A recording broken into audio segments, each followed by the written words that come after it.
Hey there, I'm Trixana, and I'm going to show you a bit about basic movement in stellar warfare. You have the WASD keys to look around, and then you have the scroll wheel to zoom out and zoom in. If you hold control while zooming out or zooming in, it will zoom out and zoom in way faster, which enables you to look at the other side of the map really quickly.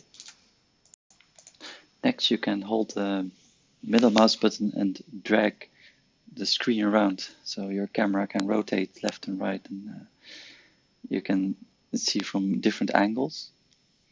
Then you can press the R key to hop to your main base and effectively reset the camera. This can be very useful for cases where you completely messed up your camera and you don't know where you are anymore. You just press R and you're back. When placing buildings, you can see if a building can be placed by looking at the color of the building. It's currently red, then it goes to green when you can build it. When you're building something too close, it will show a red circle around it. If you move your building way out of range, it will also go red, but otherwise it goes green and you can just place it anywhere you want.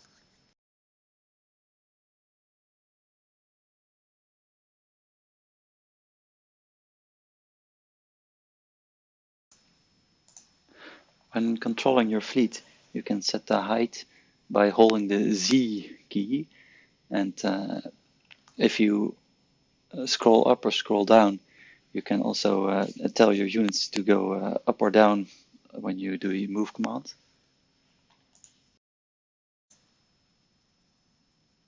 This type of fleet control can be very useful if you want to surprise your enemy by going above or below what they usually can see. This obviously won't work if they zoom way out. There's a special structure called the anomaly extractor. You can see if you placed it correctly by the blue light on top of it, because you can place it literally anywhere in space, but only near the wormhole it will glow the blue light and you can actually use it for resources.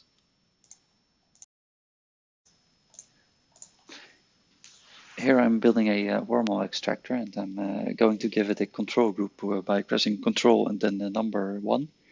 So you can see the number 1 at the structure. For example, I can use R to return to my home base, but to return to some other place. So effectively, like a camera hotkey, I can just double tap the 1 and it will return me to the wormhole. So I can easily build some defenses there and then press R and build some defenses at home, getting around the battlefield that way. A pretty important mechanic in the game that a lot of people might tend to forget is the commands tab.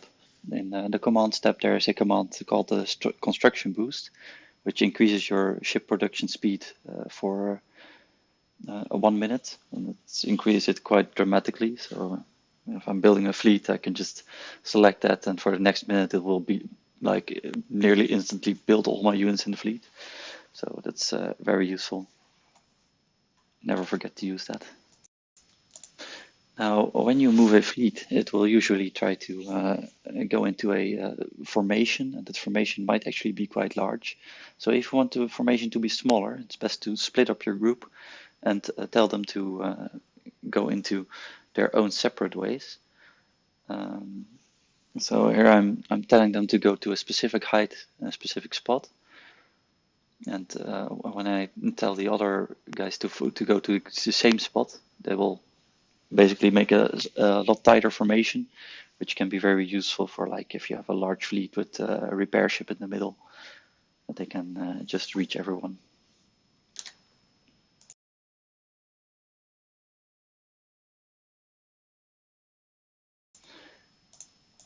Next up we have the direct control mode.